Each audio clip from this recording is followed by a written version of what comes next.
Ela acreditou que o silêncio salvaria sua vida, mas ele só prolongou o sofrimento. Durante 329 dias, Marina não pôde dizer uma única palavra. E o pior, foram eles que mandaram. Marina tinha 34 anos quando recebeu o diagnóstico que mudaria sua vida para sempre. Mas não foi o diagnóstico em si que a silenciou. Foi o que viria depois. Hoje você vai conhecer uma história real sobre controle, manipulação médica e a força absurda de uma mulher que precisou escolher entre sua voz e sua sobrevivência. Fique até o final porque o que aconteceu no dia 329 vai te deixar sem palavras. Marina Santos era professora de literatura em São Paulo, falante, expressiva, daquelas pessoas que enchem qualquer ambiente com histórias e risadas. Seus alunos costumavam brincar que ela conseguia dar uma aula de 2 horas sobre uma simples vírgula e fazer parecer fascinante. Eu sempre fui de falar muito. Minha mãe dizia que eu saí da maternidade já conversando. Meus alunos brincavam que eu podia dar aula sobre uma vírgula por 2 horas. Minha voz era minha ferramenta de trabalho. Era literalmente quem eu era. Sem ela, eu não sabia nem quem eu seria. Marina acordava todos os dias às 6 da manhã. Preparava seu café enquanto ensaiava mentalmente as aulas do dia. Ela tinha essa mania de falar sozinha, de testar argumentos em voz alta, de ler trechos de livros para ouvir como soavam. Sua casa nunca estava em silêncio. Sempre havia música, podcast ou a própria voz dela preenchendo cada cômodo. Mas em março de 2019 algo começou a mudar. Tudo começou com uma rouquidão simples, do tipo que todo mundo já teve depois de um dia gritando ou de pegar um resfriado leve. Marina até brincou com os alunos, parece que passei a noite num show de rock. Mas a rouquidão não passava. 1 semana, 2 semanas, 3. A voz ficava cada vez mais fraca, mais forçada, como se as palavras precisassem lutar para sair. No início, eu ignorei completamente. Pensei que fosse só cansaço, você sabe. A gente trabalha demais, fala demais. E o corpo cobra. Tomei uns chás de gengibre com mel, aquelas receitas caseiras que todo mundo jura que funcionam, mas nada mudava. Na verdade, piorava. Então veio a dor. Não era uma dor forte, mas era constante, como uma pressão na garganta, especialmente quando ela engolia. Marina começou a evitar alimentos sólidos, preferindo sopas e vitaminas. Seus colegas de trabalho notaram que ela estava mais quieta na sala dos professores, coisa raríssima para alguém tão comunicativa. Mas o momento que realmente assustou Marina aconteceu numa terça-feira, durante uma aula sobre Machado de Assis. Ela estava no meio de uma explicação apaixonada sobre Dom Casmurro, gesticulando como sempre fazia, quando sentiu algo diferente. Não era apenas dor ou rouquidão, era uma sensação física, como se algo estivesse crescendo dentro da garganta dela. Eu estava explicando o capítulo da controvérsia entre Capitu e Bentinho quando senti. Foi como se alguém tivesse colocado uma bolinha de gude na minha garganta. Eu parei no meio da frase e levei a mão ao pescoço. E eu senti. Era pequeno, mas estava ali. Um caroço que não existia antes. Marina dispensou a turma mais cedo naquele dia. Algo que ela nunca fazia. Foi direto para casa e ficou em frente ao espelho do banheiro por quase meia hora, tocando o pescoço, tentando entender o que estava sentindo. Na manhã seguinte, ela marcou uma consulta com um clínico geral, que imediatamente a encaminhou para um otorrinolaringologista. O primeiro otorrino que Marina consultou foi o Dr. Henrique Tavares, um médico renomado com um consultório na zona sul de São Paulo. Ele tinha aquele ar sério, metódico, do tipo que inspirava confiança imediata. Marina entrou no consultório esperançosa de que seria algo simples, talvez uma inflamação que se resolveria com antibióticos. Mas a consulta durou quase 2 horas. O médico fez uma laringoscopia, um exame desconfortável onde uma câmera minúscula é inserida pela garganta. Marina lembra de ver suas próprias cordas vocais numa tela, vermelhas e inflamadas, com uma massa esbranquiçada que não deveria estar ali. O Dr. Tavares franziu a testa. Anotou várias coisas e pediu uma bateria de exames, ultrassom, ressonância magnética. E o mais assustador de todos, uma biópsia. Quando ele falou biópsia, meu coração parou. Eu sei que biópsia não significa automaticamente câncer, mas é impossível não pensar nisso, sabe? Passei as 2 semanas seguintes numa ansiedade horrível, imaginando os piores cenários. Eu tinha acabado de fazer 34 anos. Minha vida estava só começando de verdade. As 2 semanas de espera pelos resultados foram torturantes. Marina não conseguia se concentrar nas aulas, não conseguia dormir direito. Ela passou a pesquisar obsessivamente na internet sobre nódulos nas cordas vocais, lendo relatos de pessoas que tinham passado por coisas parecidas. Alguns relatos eram tranquilizadores, outros absolutamente aterrorizantes. Ela evitava falar sobre o assunto com a família para não preocupá-los. Mas a ansiedade estava consumindo ela por dentro. Finalmente, chegou o dia de buscar os resultados. Marina entrou no consultório do Dr. Tavares com as mãos suando frio. Ele abriu o envelope com os laudos, leu cuidadosamente, e então olhou para ela com uma expressão que Marina não conseguia decifrar. Marina, tem uma boa notícia. O nódulo é benigno. No cancer. É o que chamamos de pólipo vocal.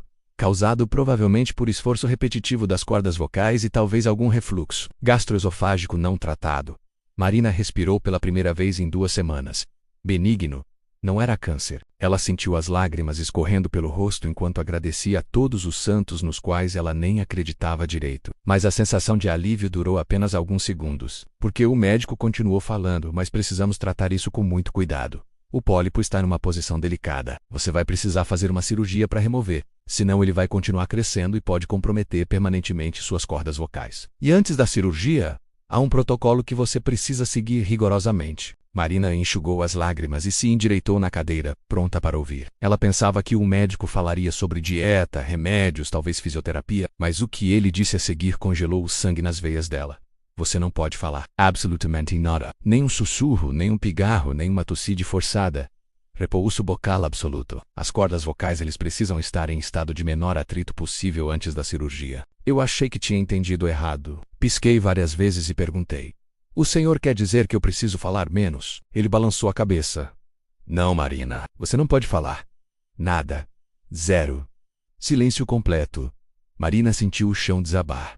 Como assim não falar? Ela era professora. Ela ganhava a vida falando. E mais do que isso, falar era parte da identidade dela. Era como ela se relacionava com o mundo, como ela existia. O médico deve ter percebido o pânico nos olhos dela, porque continuou explicando com um tom mais suave, quase paternal. Eu sei que parece impossível, mas é temporário. O atrito das cordas vocais ao falar faz o pólipo crescer. Cada palavra que você diz agora pode piorar a situação e comprometer a cirurgia. Quanto mais você preservar suas cordas agora, melhores as chances de uma recuperação completa depois da operação. Marina pegou o bloco de notas que sempre carregava na bolsa e escreveu com a mão tremendo. Por quanto tempo? O médico suspirou, e Marina percebeu que ele estava escolhendo as palavras cuidadosamente. Depende de quando conseguirmos agendar a cirurgia. O procedimento é delicado. Precisa de uma equipe especializada. Minha agenda está cheia. O centro cirúrgico também. Provavelmente alguns meses. Talvez 4, talvez 6. Mas você precisa começar o repouso vocal imediatamente. Alguns meses, Marina escreveu no bloco. E se eu precisar trabalhar? O médico foi direto. Você vai precisar se afastar. Entre em licença médica. Não há outra opção se você quiser salvar sua voz para o resto da vida. Marina saiu do consultório naquele dia sentindo-se entorpecida. No estacionamento, ela sentou no carro e ficou ali, imóvel, por quase 1 hora. Sua mente estava correndo. Como ela ia avisar a escola? Como explicaria para a família? Como viveria sem falar? E a pergunta que mais a atormentava: quanto tempo seria alguns meses de verdade? Naquela noite, Marina jantou com sua mãe, Dona Célia, uma senhora de 62 anos, que morava a 3 quarteirões de distância. Marina tinha ensaiado mentalmente como contaria a situação, mas quando chegou a hora, as palavras simplesmente não saíam. Não porque ela não podia falar ainda. Tecnicamente, ela ainda tinha até o dia seguinte, mas porque dizer em voz alta tornaria tudo real demais. Eu olhei para minha mãe, que estava me servindo a lasanha que eu amava desde criança, e pensei, essa pode ser a última vez que eu falo com ela por meses. Comecei a chorar ali mesmo, na mesa de jantar. Minha mãe largou tudo e veio me abraçar, perguntando o que tinha acontecido. E Conti. Contei tudo. Dona Célia ouviu em silêncio, segurando a mão da filha. Quando Marina terminou, a mãe tinha lágrimas nos olhos também, mas tentou ser forte. A gente vai passar por isso juntas, ela disse. Você não vai estar sozinha. Mas as duas sabiam que, de certa forma, Marina estaria muito sozinha. Porque o silêncio tem isso de cruel. Ele isola mesmo quando você está rodeada de pessoas. Na manhã de 15 de abril de 2019, Marina acordou mais cedo que o normal. Ela ficou deitada na cama, olhando para o teto, sabendo que aquele seria seu último dia falando por tempo indeterminado. Ela ligou para sua melhor amiga, Júlia, e conversaram por quase 2 horas. Marina falou sobre tudo e sobre nada, guardando na memória o som da própria voz ecoando pelo telefone. Eu disse para Júlia: grava minha voz. Por favor, grava alguma coisa que eu estou falando. Ela achou estranho, mas gravou. Eu recitei um poema de Fernando Pessoa. Um que eu sempre adorei. Navegar é preciso, viver não é preciso. Parecia apropriado, sabe? Porque eu estava prestes a navegar por águas totalmente desconhecidas. Às 23h59 daquela noite. Marina sussurrou para si mesma, olhando no espelho do banheiro. Até breve. E então silêncio.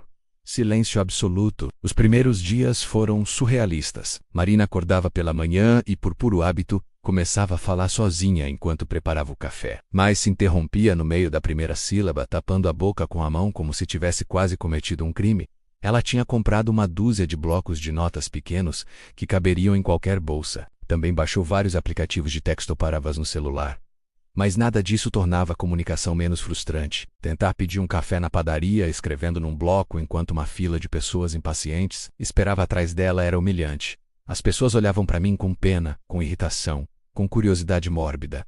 Alguns perguntavam: você é surda? E eu tinha que balançar a cabeça e escrever problema nas cordas vocais. A maioria não entendia, eu parecia completamente normal. Por que diabos eu não podia falar? A escola foi compreensiva com a situação de Marina. Ela entrou em licença médica, o que era um alívio financeiro, mas também uma tortura emocional. Marina amava dar aulas, amava a interação com os alunos, ficar em casa, sem trabalho, sem voz, sem propósito claro. Foi devastador.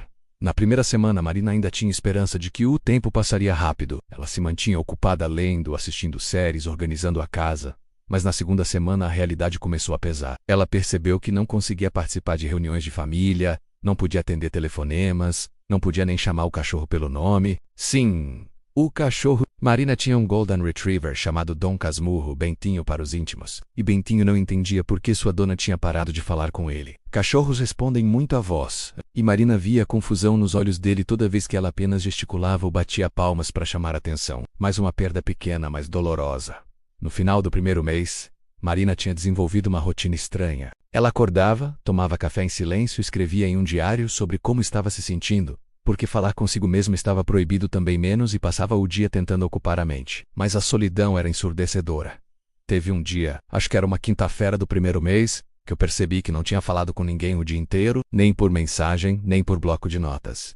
Eu tinha ficado completamente sozinha por 24 horas. E quando vi aquilo, entrei em pânico. Eu estava desaparecendo. Eu estava me tornando invisível. As amigas de Marina, com toda a boa intenção do mundo, começaram a se afastar. Não por maldade, mas porque simplesmente não sabiam como lidar com a situação. Sair para jantar virou complicado. Ir ao cinema era ok, mas depois não dava para comentar o filme. Festas eram um pesadelo absoluto de isolamento. Marina parada no canto enquanto todos conversavam animadamente ao redor. Júlia, a melhor amiga, ainda tentava incluir Marina em tudo. Ela mandava mensagens de voz longas, sabendo que Marina não poderia responder da mesma forma, mas querendo manter a conexão. Mas até Júlia, sem querer, começou a espaçar os contatos. A assimetria da comunicação cansava todo mundo, né? Eu não culpo ninguém. Sério, não culpo. É desgastante conversar com alguém que não pode responder. É você fica falando sozinha. E as pessoas têm suas vidas, seus problemas. Eu entendia, mas doía tanto. 2 meses se passaram. Marina voltou ao consultório do Dr. Tavares para um acompanhamento. Ela escreveu no bloco: quando a cirurgia? O médico examinou suas cordas vocais novamente e disse que estavam melhorando, que o repouso estava funcionando, mas que a cirurgia ainda não tinha data. Mais algumas semanas, ele prometeu. Mais algumas semanas se tornaram mais alguns meses. Marina entrou numa rotina de check-ups mensais onde a resposta era sempre a mesma: tá melhorando. Continue em repouso.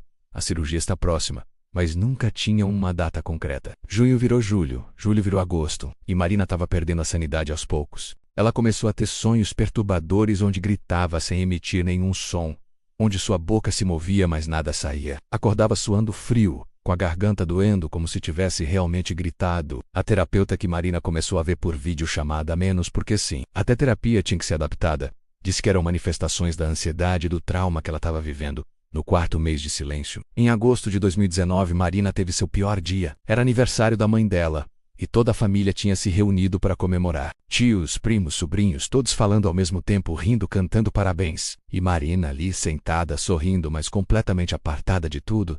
Teve uma hora que meu primo de 6 anos veio me perguntar por que eu não falava. Ele era muito pequeno para entender. Ele perguntou: tia, você ficou muda? E eu não sabia nem como explicar para ele. Escrevi no bloco: a tia está doente, mas vai melhorar. Ele leu, pareceu confuso e saiu correndo para brincar com as outras crianças. E eu sentei ali, naquela cadeira, e me senti completamente quebrada. Naquela noite, Marina chorou tanto que quase gritou de frustração. Ela estava sozinha no quarto, longe da festa, e queria gritar. Queria berrar de raiva, de dor, de cansaço. Mas não podia, porque gritar também era usar as cordas vocais. Então ela chorou em silêncio, o corpo todo tremendo, mordendo o travesseiro para abafar qualquer som que pudesse escapar. Setembro chegou. 5 meses de silêncio. Marina tinha emagrecido não porque não comia, mas porque o estresse estava consumindo ela. Seus cabelos estavam caindo mais que o normal. Ela evitava espelhos porque não reconhecia mais a pessoa que via refletida. Era uma versão fantasmagórica dela mesma. Foi em meados de setembro que Marina começou a questionar se deveria procurar uma segunda opinião. mas tinha medo. Medo de que outro médico dissesse que ela tinha aguentado tudo aquilo em vão. Ou pior, que dissesse que ela precisava continuar em silêncio por mais tempo ainda. Então ela não fez nada, apenas continuou esperando, existindo num limbo silencioso. Outubro, 6 meses. Marina voltou ao consultório mais uma vez. Escreveu no bloco com a letra tremendo de nervosismo: por favor, preciso de uma data. O Dr. Tavares suspirou, verificou a agenda dele e do centro cirúrgico e disse que estava tentando encaixá-la, mas que a demanda estava muito alta. Provavelmente mais 2 ou 3 meses, ele disse, como se fossem apenas 2 ou 3 dias. Eu senti vontade de virar à mesa, de gritar, de chorar, de implorar. Mas não podia fazer nada disso. Apenas balancei a cabeça e saí do consultório como um zumbi. No carro, fiquei sentada por 1 hora só, existindo, nem pensando mais. Só existindo. Novembro trouxe um novo tipo de tortura. As festas de fim de ano, amigo oculto, confraternizações, Natal se aproximando. Marina foi convidada para várias celebrações, mas recusou todas. A ideia de estar num ambiente festivo, rodeada de alegria e conversas, enquanto ela estava presa naquele silêncio, era demais para aguentar. Ela passou o Natal de 2019 com a mãe e apenas mais 2 tias próximas. Foi uma celebração pequena, silenciosa, quase fúnebre. Dona Célia tentou manter o espírito natalino, mas até ela estava exausta de ver a filha naquele estado. Marina agradeceu pelos presentes por mensagem de texto, porque até agradecer em voz alta estava proibido. Virada de ano, Marina assistiu os fogos da janela do apartamento, sozinha. Bentinho latia assustado com os estrondos, e Marina não podia nem acalmá-lo com palavras suaves. Ela abraçou o cachorro e chorou mais uma vez, pensando que aquele seria seu 8º mês de silêncio, e ainda não tinha previsão de quando acabaria. Janeiro de 2020, Marina estava em frangalhos emocionais. A terapeuta sugeriu que ela procurasse uma segunda opinião, mas Marina ainda resistia. Ela tinha aguentado tanto tempo, tinha sacrificado tanto. Desistir agora parecia jogar tudo fora, então ela continuou, como um barco à deriva, apenas esperando. Mas em fevereiro, algo mudou. Marina recebeu uma mensagem de Júlia dizendo que tinha comentado sobre o caso dela com uma amiga médica que trabalhava em outro hospital. E essa médica tinha ficado surpresa com a duração do repouso vocal. Não era normal, ela disse. Marina deveria procurar uma segunda opinião imediatamente. Quando a Júlia me mandou aquela mensagem, eu senti um misto de esperança e terror. Esperança de que talvez aquilo tudo não fosse necessário. E terror de descobrir que eu tinha passado quase 1 ano em silêncio, sem precisar. Marina marcou uma consulta com a doutora Patrícia Mendes, uma otorrinolaringologista indicada pela amiga da Júlia. A consulta seria em 1 semana. Foram os 7 dias mais longos da vida de Marina. Ela oscilava entre esperança e desespero, imaginando todos os cenários possíveis. No dia da consulta, 15 de março de 2020, exatamente 335 dias depois do início do silêncio, Marina entrou no consultório da doutora Patrícia. Era uma médica mais jovem que o Dr. Tavares, com um sorriso acolhedor e uma energia diferente. Ela pediu para ver todos os exames de Marina, leu os laudos com atenção, e então fez uma nova laringoscopia. Quando a doutora Patrícia terminou o exame, ela se sentou e olhou Marina nos olhos com uma expressão que misturava indignação e empatia. Marina, quanto tempo você está em repouso vocal absoluto? Marina escreveu no bloco, quase 11 meses. A médica balançou a cabeça. 11 meses. Marina, esse pólipo que você tem? Sim, precisa de cirurgia. E sim, algum repouso vocal antes e depois da cirurgia é recomendado. Mas 11 meses? Isso não é protocolo padrão. Na verdade, repouso tão prolongado pode até ser contraproducente. As cordas vocais precisam de algum uso moderado para se manterem saudáveis. Marina sentiu o mundo parar. Ela escreveu com a mão tremendo. O que você está dizendo? A médica pegou a mão dela. Tô dizendo que esse pólipo poderia e deveria ter sido operado há meses. Repouso vocal de 2 a 4 semanas antes da cirurgia seria suficiente. O que você passou foi excessivo. Vamos agendar sua cirurgia para a semana que vem. Eu vou te encaixar como prioridade. Eu não sabia se ria ou se chorava. Quase 1 ano. 335 dias de silêncio que talvez não fossem necessários. Eu tinha perdido meu trabalho temporariamente, meus amigos tinham se afastado, eu tinha entrado em depressão, e talvez não fosse necessário. Marina saiu daquela consulta numa montanha-russa emocional. Parte dela estava aliviada de finalmente ter uma data para a cirurgia, mas outra parte estava furiosa, arrasada, questionando tudo. Ela pensou em processar o Dr. Tavares, em denunciá-lo, mas a terapeuta aconselhou que ela primeiro focasse em se recuperar, em recuperar a sua voz, e depois pensaria no resto. A cirurgia foi marcada para 23 de março de 2020. Marina passou os dias anteriores numa ansiedade diferente da que tinha sentido nos últimos meses. Não era mais a ansiedade da espera indefinida, mas sim da expectativa concreta. M5 Dash ela entraria numa sala de cirurgia. Em algumas semanas talvez voltasse a falar. No dia da cirurgia, Dona Célia acompanhou Marina ao hospital. Era um hospital diferente, mais moderno, com uma equipe que a tratou com muito carinho. Marina lembrava de estar na sala de preparação, vestindo a camisola hospitalar, quando uma enfermeira veio conversar com ela. Você está nervosa? É normal. Mas a doutora Patrícia é excelente. Você está em boas mãos. Marina escreveu no bloco. Estou há 340 dias sem falar. Só quero minha voz de volta. A enfermeira leu e seus olhos se encheram de lágrimas. Você vai ter ela de volta, querida. Prometo, ela disse, apertando a mão de Marina. A cirurgia durou 3 horas. Marina acordou na sala de recuperação com a garganta doendo, mas era uma dor diferente. Era uma dor que significava que algo tinha sido feito, que havia progresso, que havia esperança. A doutora Patrícia veio ver ela algumas horas depois e explicou que a cirurgia tinha sido um sucesso. O pólipo foi completamente removido, mas Marina ainda teria mais 3 semanas de repouso vocal para a garganta cicatrizar adequadamente. Mais 3 semanas. Marina quase riu da ironia. Depois de quase um ano, o que eram mais 3 semanas? Mas dessa vez era diferente. Dessa vez ela tinha uma data de término. Dessa vez ela sabia que no dia 13 de abril de 2020 ela poderia voltar a falar. Aquelas 3 semanas foram as mais fáceis e as mais difíceis ao mesmo tempo. Fáceis porque eu sabia que tinha um fim. Difíceis porque a expectativa era quase insuportável. Cada dia parecia durar uma eternidade. Marina passou aquelas semanas finais de silêncio organizando a vida para o retorno da voz. Ela combinou com a escola que voltaria a dar aulas em maio, quando estivesse completamente recuperada. Arrumou a casa, leu livros, fez fisioterapia para fortalecer a musculatura da garganta e esperou.